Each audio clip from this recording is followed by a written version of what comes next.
Welcome back, everyone.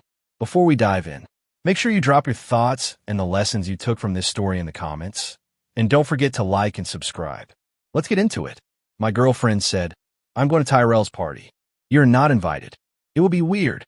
I looked at her for a second, then just said, "Have fun." That night, instead of sitting at home feeling pathetic, I threw my own party. She found out about it when her friend started leaving her guy's boring apartment to come up to my rooftop. By the time she realized half her circle had migrated, my place was packed and her phone was blowing up. My name is Rashad. I'm 28 years old, and I work as a structural engineer on commercial projects in Denver. I earn solid money, nothing celebrity level, but enough to own a condo downtown, drive a paid-off BMW, and take trips without obsessively checking my account balance. My life is pretty straightforward. Up at 6, gym, work until 5 or 6 depending on deadlines, then either hang out with my best friend Kareem or work on my side hobby building custom computer setups. Weekends are for hiking in the mountains, gaming, or catching up on sleep. It is not glamorous, but I like my life. I met my girlfriend, Serena, 2 years ago on a group hiking trip a mutual friend organized. She was 27, a graphic designer for a small tech startup in Denver. She had her own apartment across town, drove her own car, and paid her own bills. She was quick-witted, always put together, and fun to be around.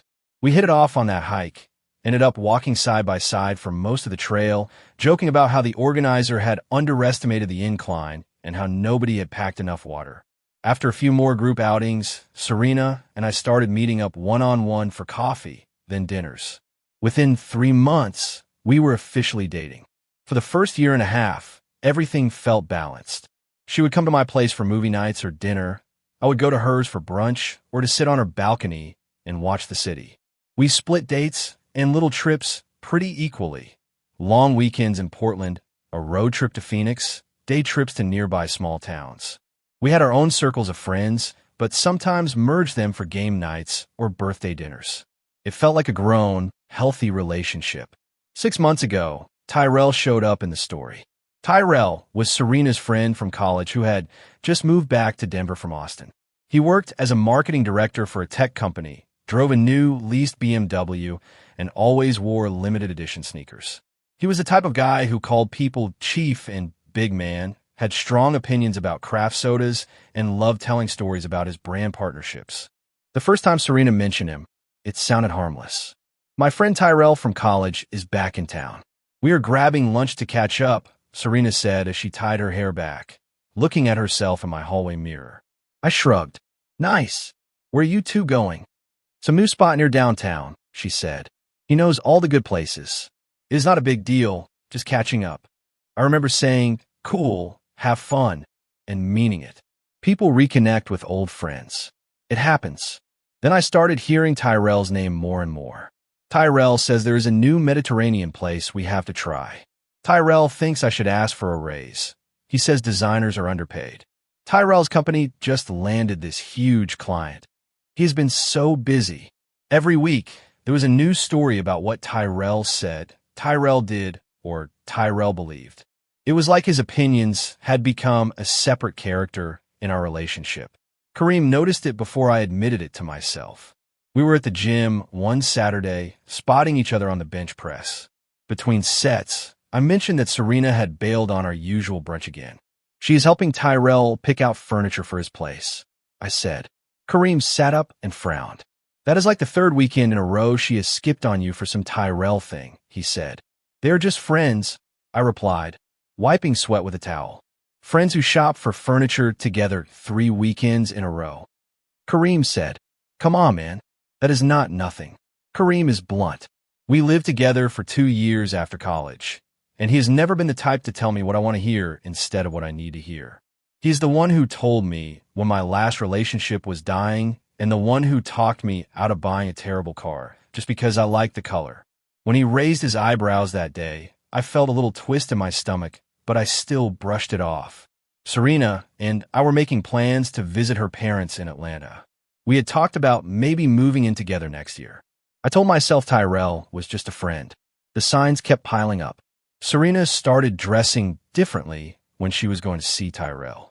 If we were just grabbing lunch at a casual place, she would still show up in jeans and a sweater. But when she mentioned meeting Tyrell, she suddenly had extra makeup, a new dress, a special perfume she used to save for date nights. The first time I noticed, we were supposed to have a relaxed Sunday lunch after she met a friend. She walked into my condo in a fitted dress, heels, and perfect makeup. Wow, I said, genuinely impressed. You look incredible. She gave me a sharp look. I just felt like looking nice. Is that a crime? Not at all, I said. I'm just saying you look great. She rolled her eyes. You say that like it is suspicious that I put effort into my appearance. Another thing, her phone. It started living face down on tables. She used to leave it wherever, notifications popping up, neither of us caring. Now, if it buzzed, she would glance at it, smile in that half-secret way, and flip it over before I could see the screen. We would be mid-conversation, and her attention would drift away while she typed. Who are you texting? I asked one evening at dinner after her phone had buzzed 4 times in 10 minutes. Just the group chat, Serena said, taking a sip of wine. Everyone is being ridiculous. Group chat with who? I asked. Friends, she said, brushing it off. Why do you sound like you are interrogating me? She also changed her phone passcode without mentioning it. We had never snooped through each other's phones, but we knew each other's codes for convenience, like if the other was driving. One night, we were in my car, and her GPS started talking. Can you turn that down? She asked. Just unlock it, I said, tapping in the old code out of habit. It buzzed red. Oh, she said quickly. I changed it. To what? I asked casually. I will do it, she said, taking the phone from my hand. It was a small thing, but it added itself quietly to the growing pile in my head. The comparisons started creeping in like a draft under a door. Tyrell just got another promotion, Serena said one night. He is moving into a bigger role already. He is so ambitious. Another time, she scrolled through photos of his latest trip. Tyrell rented a villa in Hawaii with his friends. When is the last time we did something like that? On a different day, she said, you know, Tyrell thinks if people are not making bold moves by 30, they're choosing comfort over growth. She said it so casually, as if it were just a random quote, but looked at me like she was waiting for something to click. What frustrated me most was that she talked about our relationship like it was stale while I felt like I was carrying it. I was the one planning dinners, booking weekends away, remembering birthdays and anniversaries. I brought flowers on ordinary Tuesdays and cooked her favorite dishes when she had a hard week. Meanwhile, she was spending more time with Tyrell, texting him constantly and treating my efforts like basic, unimpressive background noise. 3 weeks before everything blew up, I planned a nice dinner at my place. Serena loved this particular pasta dish I made, creamy with grilled chicken, garlic, and sun-dried tomatoes. I spent Saturday afternoon cleaning my condo, lighting candles, putting on a playlist she liked, and making that pasta from scratch. At 6:30, 30 minutes before she was supposed to arrive, she texted, running late. Tyrell needed help with something at work. Be there soon. No worries, I replied. See you soon. The pasta sat on the stove, the candles burned low. An hour passed, then 90 minutes. My stomach twisted. I reheated my plate, ate alone at the kitchen counter, and put the rest in the fridge. At 8:30, Serena finally walked in. Sorry, she said, kicking off her shoes. She did not sound sorry. Tyrell's presentation got moved up, and he was freaking out. I could not just leave him.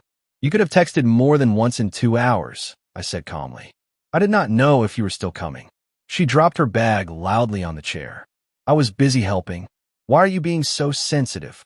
I took a slow breath. I spent all afternoon making dinner for us, I said. I get that you wanted to help him, but you could have checked in. She folded her arms. You're acting like this is some huge betrayal. I told you where I was. My jaw tightened. I looked at the untouched candles and the cooled pasta. Okay, I said quietly. She glanced at the table and seemed to finally register the effort. Is that the pasta I like? She asked. Yeah, I said. It was. She stared at it for a moment, then shrugged. Well, I already ate at his place. He ordered takeout for everyone. That was when she mentioned the party.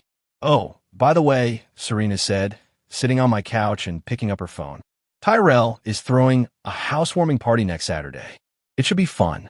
I try to reset the mood. Nice. What time should I be ready? She hesitated. eyes flicking up. Actually, you are not invited, she said. I laughed, waiting for the punchline. What? It is just going to be his close friends from college, she said. You being there would be kind of weird since you do not know anyone. I know you, I said. That is how most people go to parties. She shook her head. You would just stand around while we all reminisce about college. It would be awkward. Trust me, you would not have fun. I stared at her. So, you're going to spend Saturday night at Tyrell's place, surrounded by his friends, and your boyfriend is not invited because it would be weird. She sighed dramatically. Now you are twisting it. You are being jealous and controlling. I am allowed to have a social life outside of you. I have never said you are not allowed to have a social life, I replied. But it is normal for people to bring their partner to a party, especially when the host is a guy you spend every weekend with. Serena shrugged. Maybe we are not that kind of traditional couple. Maybe we are more independent than that. The way she emphasized independent made it clear she meant, I want to act single without actually being single. Kareem's voice echoed in my head again. Wake up, man. I looked at Serena, at how relaxed she felt telling me I was not welcome at a party thrown by a man she clearly admired way too much. Something inside me hardened. Okay, I said slowly. Have fun. She looked almost disappointed that I did not start an argument. That is it, she asked. You're just fine with not going? You told me I'm not invited, I said. I'm just respecting that. She rolled her eyes and grabbed her phone. I knew you were going to make this weird.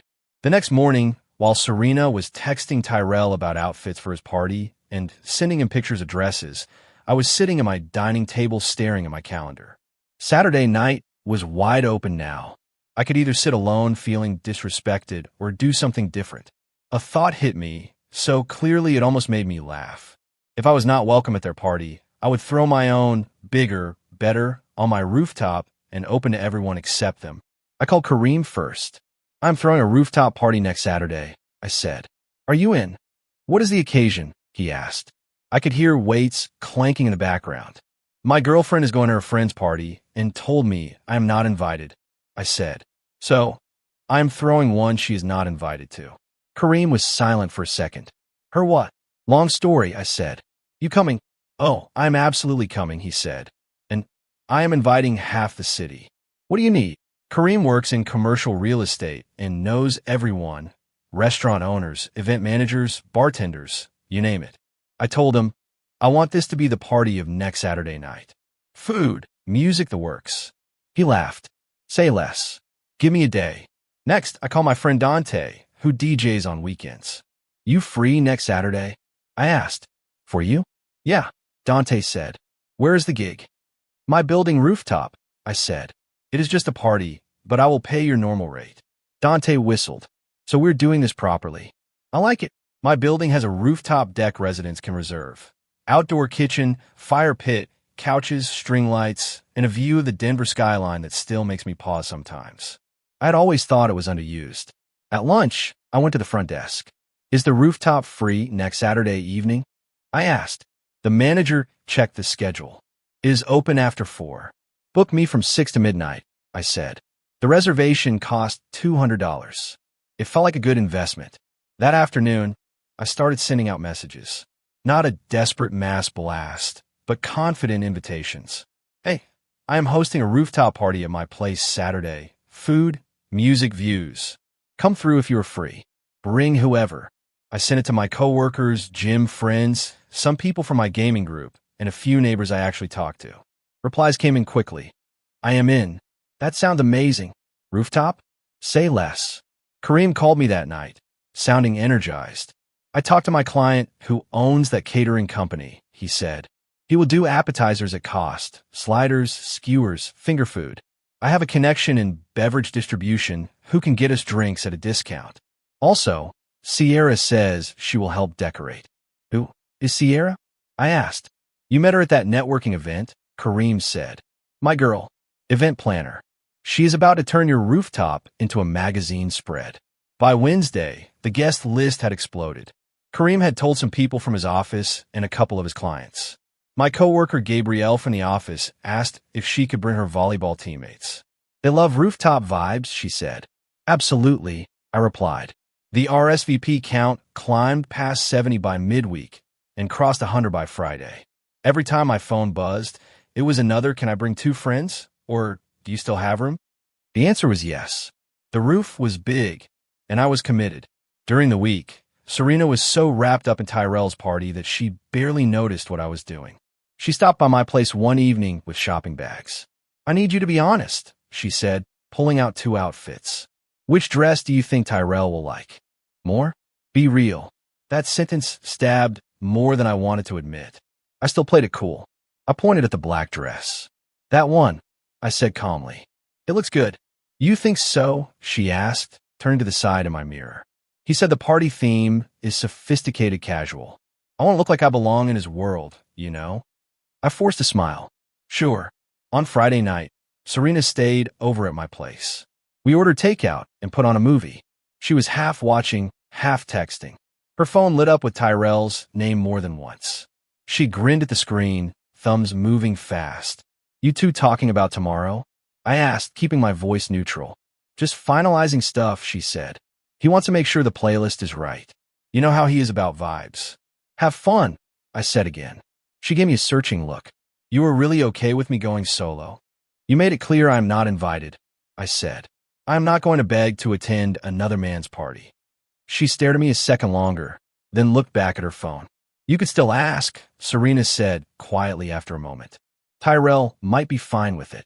"I'm not going to force your friend to host me," I replied. "If you and he wanted me there, I would be there. Is that simple?"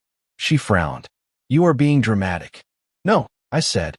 "I'm just done trying to convince you that I belong in spaces where I should already be welcome." She crossed her arms. "You do not have to get philosophical about a party." I let it go. She went to sleep scrolling on her phone, screen lighting her face while I stared at the ceiling. Saturday arrived with a clear sky. Serena left early for a hair and nail appointment. "Text me later," she said at the door. "I will let you know how the party goes." "Okay," I said. "Enjoy." The moment the door closed, I exhaled and switched into host mode. Kareem arrived at my place around 11 with Sierra. She walked in carrying a bag of decorations and an energy that filled the room. "This rooftop is about to be legendary," Sierra said, clapping her hands. "Where are the extra light strings? We're going to layer them." The 3 of us took the elevator up to the roof. Dante and one of his friends had already brought their DJ equipment and were setting up near the far corner, where outlets were available. "This view, man," Dante said, shaking his head as he uncoiled cables. The Denver skyline stretched out in front of us, buildings catching the late afternoon sun. "If this party does not slap, it is not the location's fault," he added.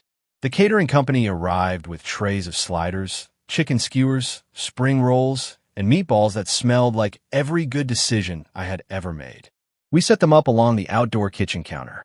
Sierra directed the hanging of string lights, adjusting them until the pattern looked intentional, not random, as she put it. Gabrielle and 3 of her volleyball teammates showed up around 3 to help. They moved tables, arranged chairs, and created small conversation clusters with stools and side tables like they had done it 100 times. By 5, the rooftop looked unbelievable. String lights crisscrossed overhead. Lanterns decorated the edges near the railing. The fire pit had chairs arranged in a semicircle. The drink station was stocked with sodas, sparkling water, and a premium lemonade Kareem's distribution friend had supplied. There were coolers tucked into corners, trash cans spacious enough that they would not overflow in an hour, and a small corner left open for dancing. I went back down to change. Dark jeans, clean sneakers, a fitted navy button-down Sierra had picked out earlier in the week when we went shopping. "This one makes your shoulders look good," she had said, shoving it into my hands. Trust me, when I looked in the mirror, I saw a man who looked like he belonged hosting a rooftop party in his building, not someone being excluded from a party at another man's apartment. Serena texted me around 6. "Heading to Tyrell's," she wrote, followed by a photo of her in the black dress. "You look nice," I replied. "Have a good night." She answered with a winking emoji and heart, then, "Try not to miss me too much." I put my phone on silent, slipped it into my pocket, and headed upstairs. People were already filing onto the rooftop by the time I got there. The open door policy spread fast. "Rashad," someone called. It was Marcus from my office, holding a drink and looking impressed. "This is your building?" "Yeah," I said. "Welcome." Gabrielle waved from near the food table. "Your party is already a hit," she said. "My team is obsessed." Kareem clapped me on the back. "I told you," he said. "You give people a view and good music, they will show up for it."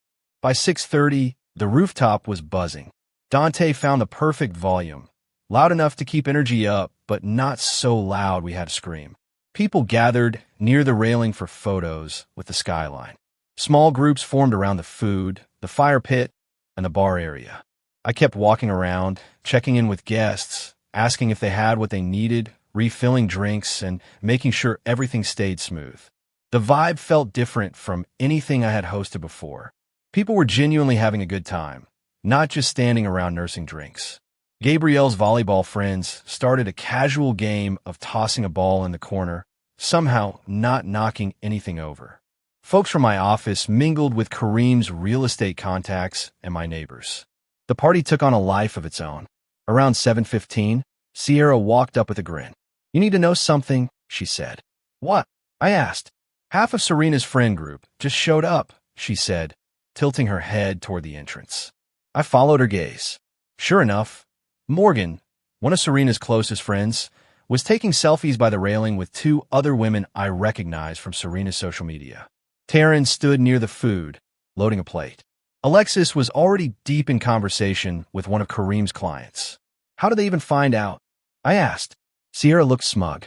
"Kareem might have mentioned the party at a brunch last weekend," she said, "and he might have known exactly which people would spread the word." Kareem raised his cup to me from across the rooftop, wearing the most unapologetic grin I had ever seen. "You are evil," I mouthed. He just shrugged. Around 7:30, more familiar faces trickled in.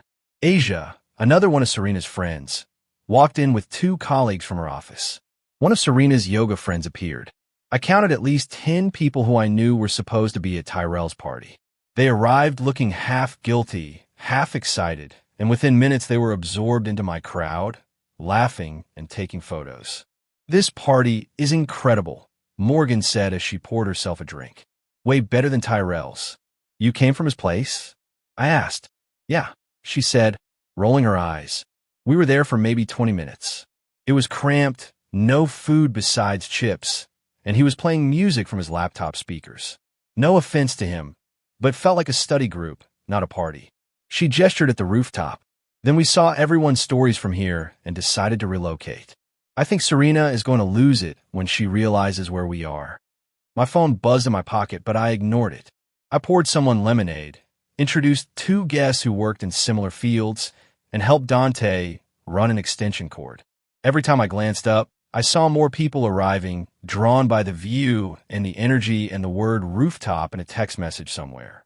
By 8, the place was full. I estimated at least 120 people across the deck. The fire pit was surrounded. The dance area had a moving cluster of bodies.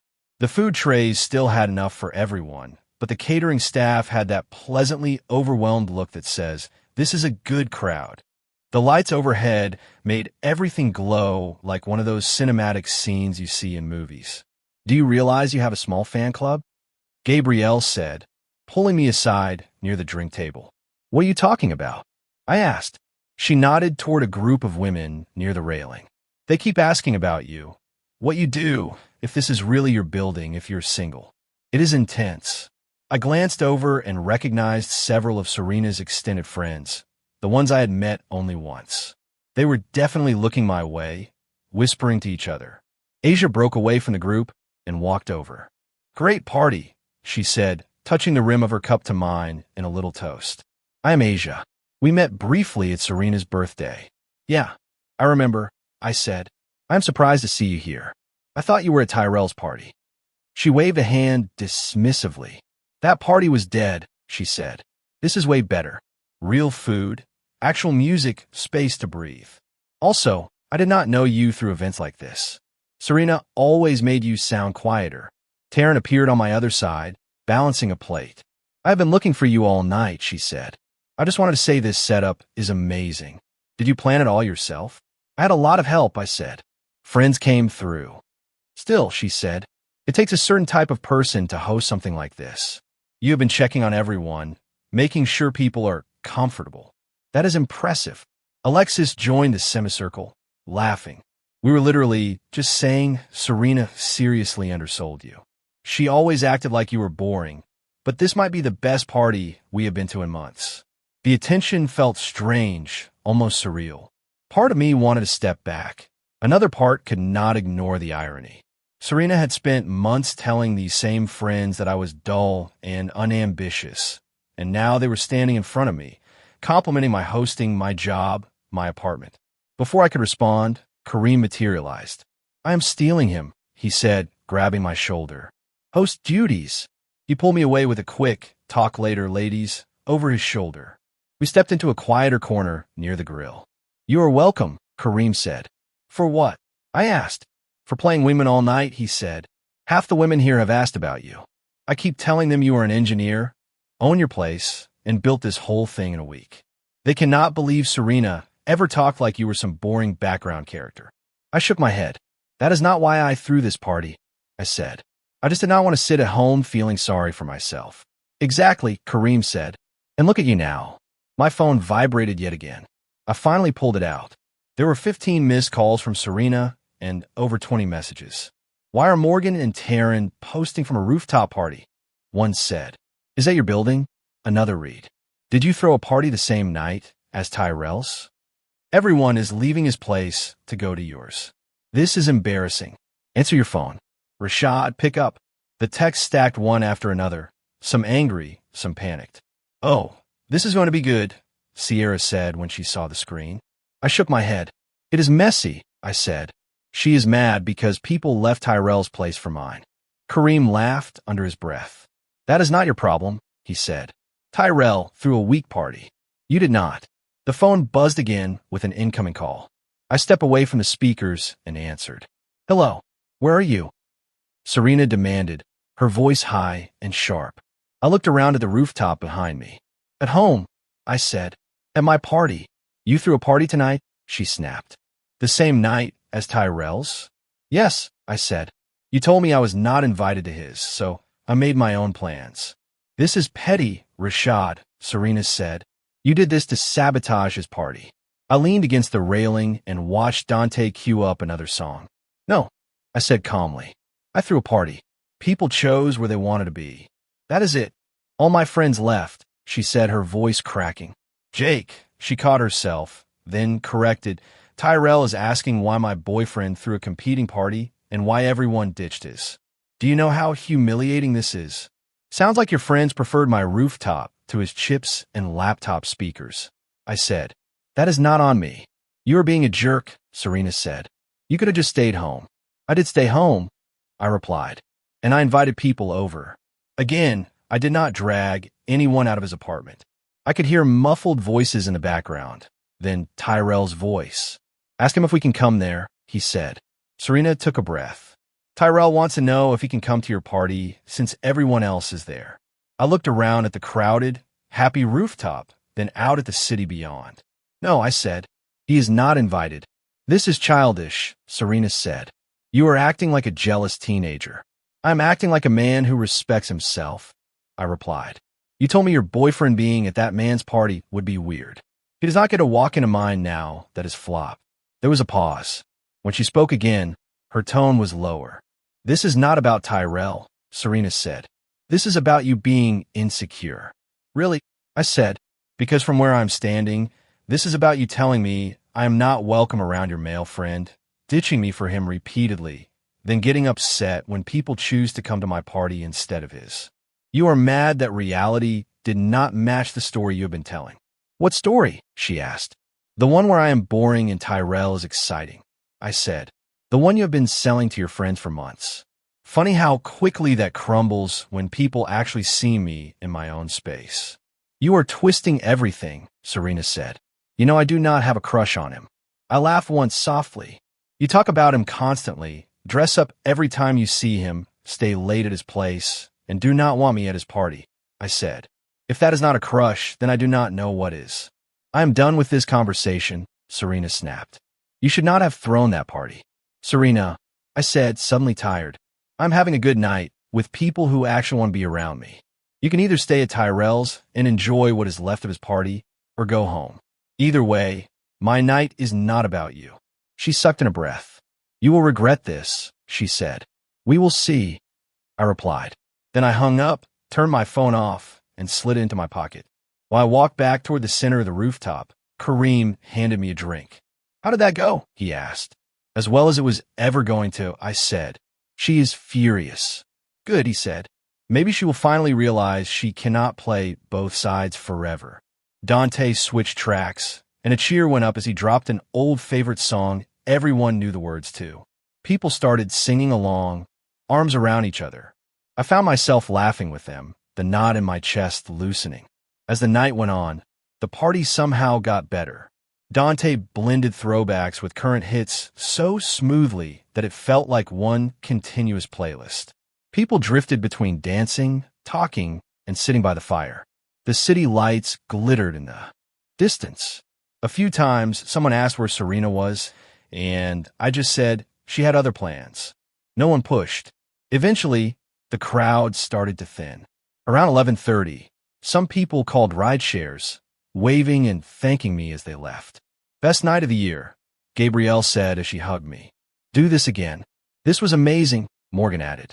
I had no idea you were such a good host. Alexis chimed in. If you ever get tired of engineering, you could go into events.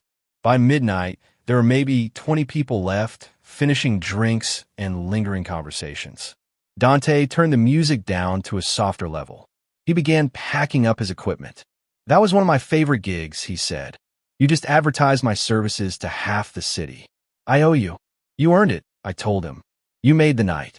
Kareem and Sierra stayed to help me start cleaning up, collecting cups, bagging trash, folding tables. You know she's going to show up, Sierra said as she wiped down the counter. Who? I asked though I knew. Serena, Sierra said. There is no way she goes home quietly after the way tonight went. I checked my watch. It was midnight. As if on cue, the elevator dinged. Sierra smirked. Called it, she said. Serena stepped onto the rooftop, eyes sweeping over the space. The party was mostly over, but the remnants were everywhere. Empty cups, a few deflated balloons, the glow of the string lights. She walked toward us, makeup smudged, hair falling out of the style she had left in. Her dress, the one she had asked my opinion on, looked wrinkled now. You are still here, she said.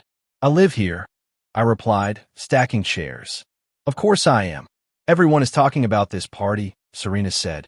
My entire feed is stories from your rooftop. She folded her arms tightly. Tyrell's party died after the first hour because people kept leaving for this. He was furious. He said you disrespected him. Tyrell's feelings are his responsibility, I said. I did not steal his guests. They decided where they wanted to be. You knew what you were doing, Serena said. You knew everyone would choose this over his apartment. Kareem straightened up from tying up a trash bag. With all due respect, he said, Tyrell could have put more effort into his event. That is not on Rashad. Serena barely glanced at him. Her eyes stayed on me. I cannot believe you would be this petty, she said. You made me look stupid. No, I said. You did that yourself when you told your boyfriend he was not welcome around your friend. I just refused to sit at home waiting for my turn. Tyrell and I are just friends, Serena said weakly. I shook my head.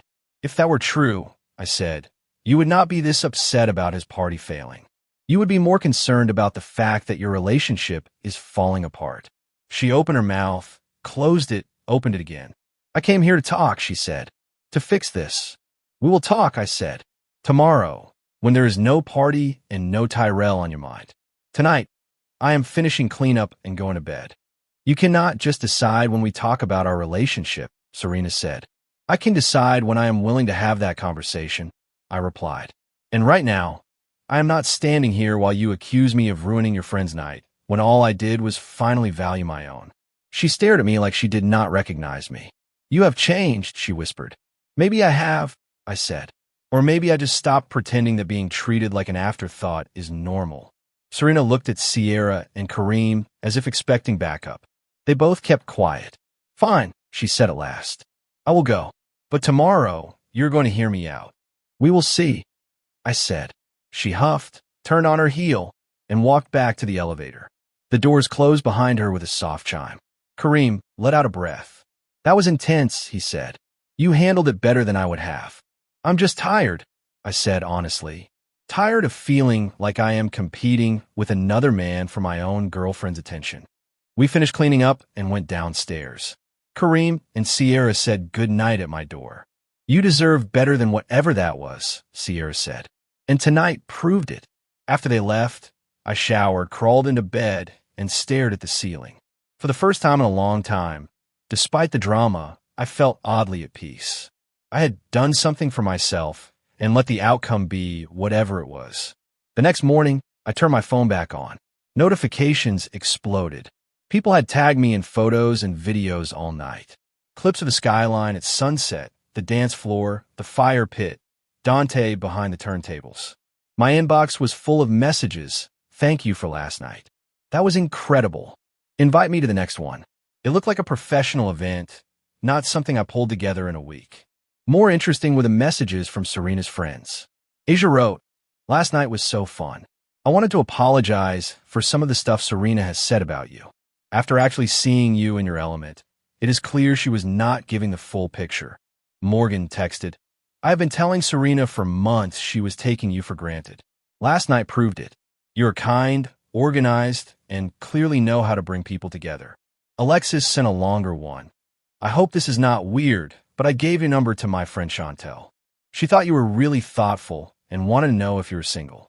If you're not comfortable with that, let me know and I will tell her to back off. Taryn's message made me snort.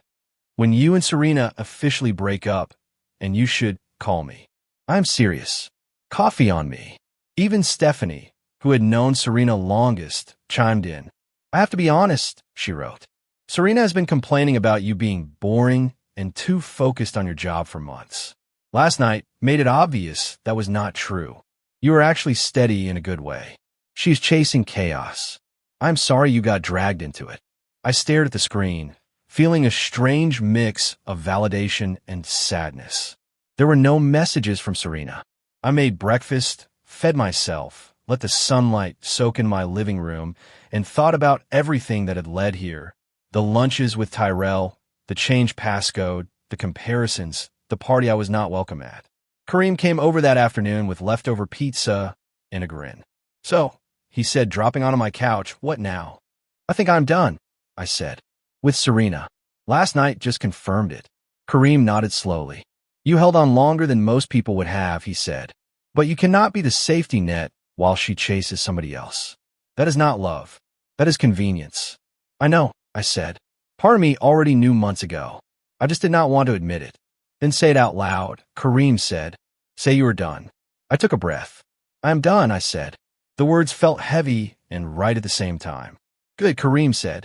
Now we can stop pretending she respects you when she clearly does not. My phone buzzed. Serena's name appeared on the screen. Speak of the situation, Kareem muttered. You going to answer? Yeah, I said. I picked up. Hey. Serena's voice was small. Can I come over? She asked. We need to talk. Yeah, I said. We do. She arrived an hour later, hair pulled back in a simple ponytail. No makeup. She sat on the edge of my couch like the seat might eject her. Tyrell told me he does not see me that way, she said without preamble. Last night, after everyone left his party, he said he thought we were just friends and that he is actually seeing someone else. She let out a humorless laugh. I guess I have been delusional. I am sorry, I said, and I meant it. Being rejected hurts, even when you have been chasing the wrong thing. I told him I thought there might be something more, that I felt a connection, Serena continued. He looked at me like I was speaking another language. Apparently, all those lunches and texts were just him being friendly and bored. She wiped her eyes. I messed this up, did I not? Yes, I said quietly. You did. She flinched, like she had expected me to soften it. I got caught up in the idea of Tyrell, Serena said, in the way he talked about big plans and big trips and big money. I did not know what I thought. That maybe I was meant for more, and you were keeping me small. And you never stopped to consider I was building something real, I said.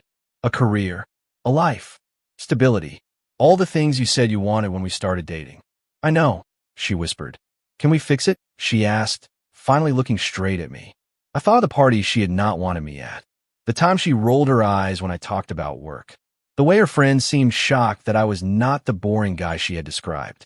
I thought of the way my chest had felt lighter when my phone was off, and she was nowhere in the picture. I do not think so, I said. Her face crumpled. Because of one mistake, she asked. Serena, this was not one mistake, I said. This has been months of you comparing me to another man, of you keeping one foot out the door, of you treating me like a backup plan while you chase someone else. The party was just a moment. Everything became obvious. Tears rolled down her cheeks. I was wrong, she said. I see that now. I see how unfair I have been. I talked about you like you were dull, just because you were not chasing the same kind of excitement Tyrell sells. I took out my frustration with my own life on you. I know I hurt you, and I am sorry. I believe she was sorry, but that did not change the past. I'm not interested in being with someone who does not see my value until another man rejects her, I said. You did not come here because you suddenly understood who I am. You came because Tyrell closed the door, and now you're looking back at the one that has always been open. Serena swallowed hard. That is not fair, she said. Maybe not, I replied. But it is true. She sat in silence for a long moment. So that is it? She asked finally. You are breaking up with me. We have been breaking up for a while, I said. Last night, when you walked onto that rooftop, you were not worried about us. You were worried about Tyrell's image and your embarrassment. That told me everything I needed to know. She wiped her face with the heel of her hand. I will pack up my stuff from here, she said softly. That is probably best, I replied.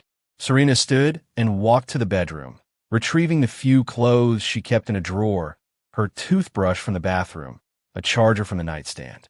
She moved slower than usual, like she was hoping time would stretch. At the door, she turned back. For what it is worth, she said, that party last night, everyone said it was incredible. You really are not boring, Rashad. You never were. I just could not see it, because I was chasing something else. I know, I said. She opened the door, paused like she might say one more thing, then left. After she was gone, the condo felt strangely quiet but not empty. I sat on the couch, took a deep breath, and let the silence wash over me. Kareem texted, "How did it go?" "It is over," I replied. "Officially." He answered immediately, "About time. Burgers to celebrate." "Yeah," I wrote back. "Let us do it." Life did not radically shift overnight, but something inside me had definitely moved. In the weeks that followed, work stayed busy. Dante got new DJ gigs because people had heard about the rooftop party. Gabrielle invited me to more volleyball league events. "You are our honorary teammate now," she joked.